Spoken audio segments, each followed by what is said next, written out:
बेटा आपके बाबा घर पे हैं? ये मालकिन ने कुछ कपड़े भेजे थे जो ईद के पहले उनको सीकर देने हैं।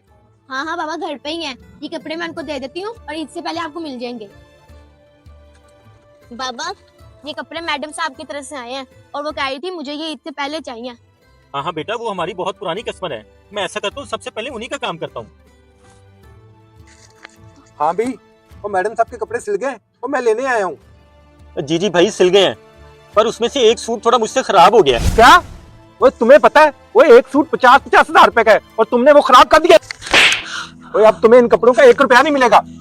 भाई ऐसा मत करो, इन्हीं की सिलाई से तो मेरा घर चलता है और ऊपर से ईद भी है। मैं अपने बच्चों के ईद के कपड़े कैसे बनाऊंगा?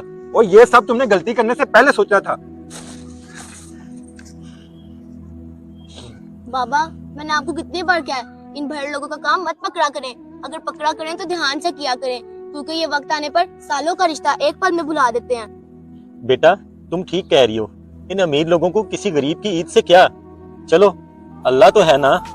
अगर आपको हमारा मैसेज अच्छा लगे तो शेयर ज़रूर कीजिएगा।